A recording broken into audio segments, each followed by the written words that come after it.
So this topic is going to be on change in tandem and then also graphical behavior.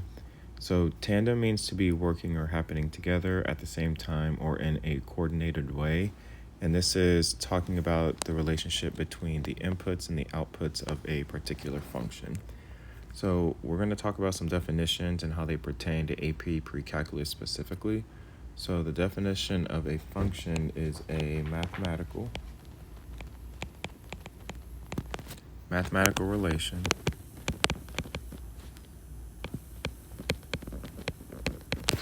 that maps a set of input values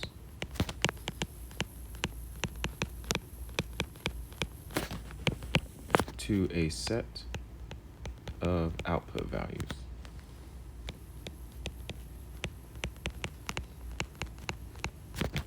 Such that each input has exactly one output.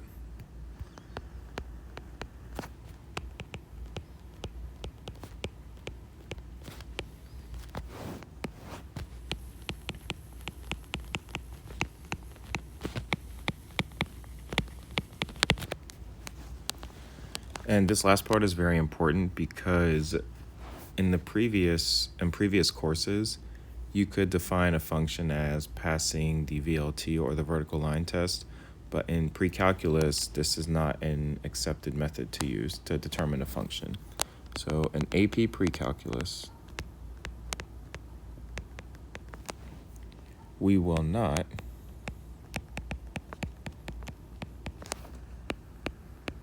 use VLT and by extension HLT, the horizontal line test, to justify an inverse.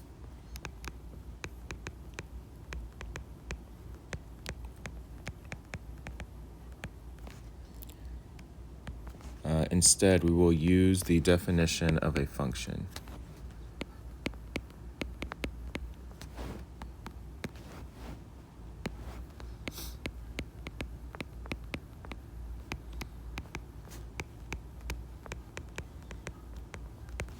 Meaning, in order to justify a function being a function, you show that just mention that each input has exactly one output, and then to justify an inverse, each output has exactly one input.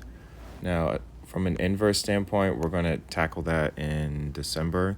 For now, just focus on avoiding the vertical line test, okay? For positive functions, this is when the graph of a function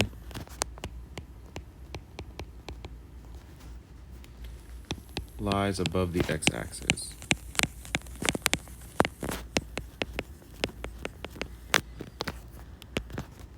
Or simply y is greater than 0.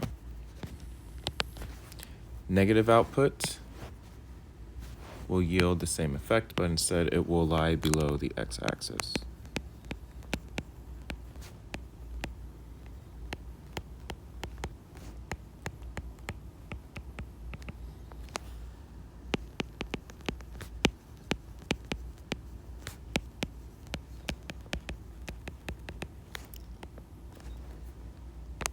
Or y is less than 0.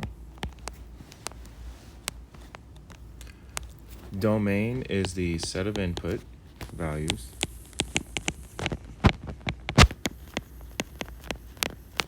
of a function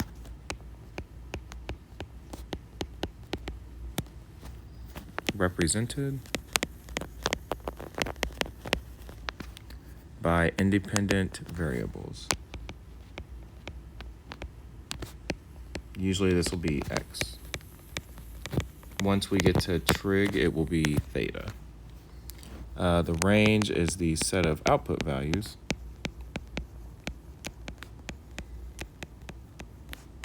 of a function represented by dependent variables.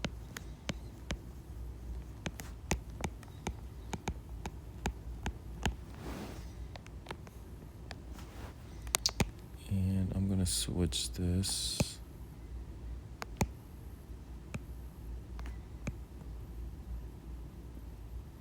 There it is. Yeah, the white background hurts my eyes, so I switch it to this. Okay. All right, so let's look at our first example as we discuss change in tandem. So the figure shows an empty vase at time t equals 0. Water begins pouring into the vase at a constant rate until it's full. So going into this vase, we're pouring water in. It's at a constant rate, and it starts to fill up at the bottom. Okay. Draw a sketch that could depict the situation where time in seconds is the independent variable and the height of the water in the vase in inches is the dependent variable. So if we look at this, the water is filling up, but depending on the width of the vase, that is going to change how quickly it fills up. Okay. So as we pour water in, if we let it fill up to here, there is going to be a change in how fast it fills up. Okay. So at the bottom here, the diameter is changing. So from the bottom of the vase to this particular point, the diameter is increasing in length. So the height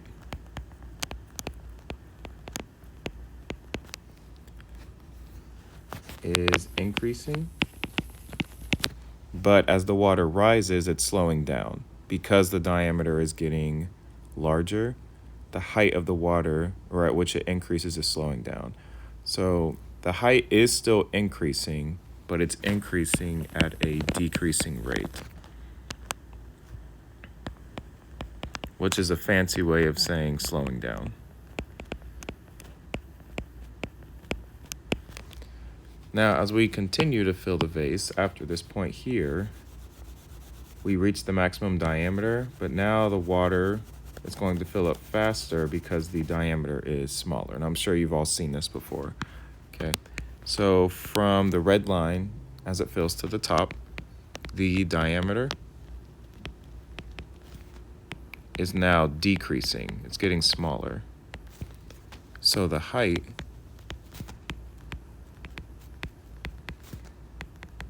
is increasing at an increasing rate,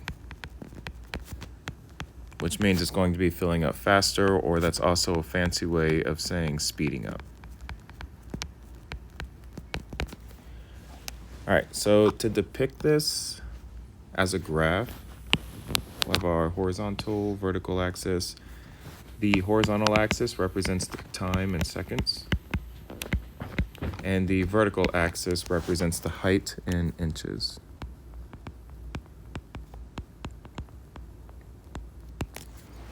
Now, if we think about that red line in the vase, I'm just going to draw a red line in our graph. For me, that's going to be the turning point for which we go from the height increasing at a decreasing rate to the height increasing at an increasing rate. Okay. So as I increase, if I want to show that it's decreasing in rate, I'm going to show that the slope is getting less and less and less up until that red line where that turning point occurs. So now it's going to still be increasing, which means we have a positive slope, but the rate at which it's increasing is going to also increase. Okay. So down here, before the red line, that's where the diameter is increasing. So the slope decreases. And then this top part, the diameter is decreasing. So the slope is increasing.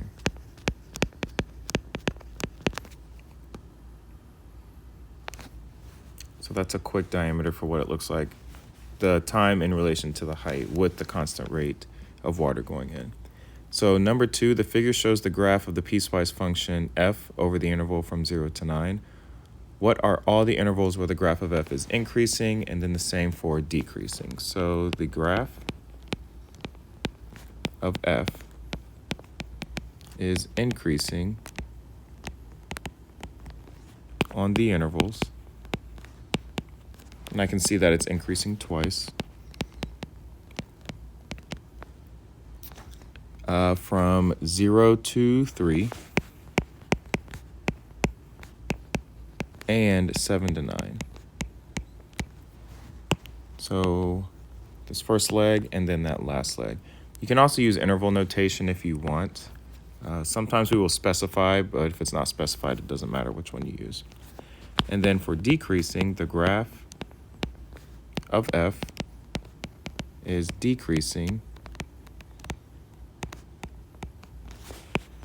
on the single interval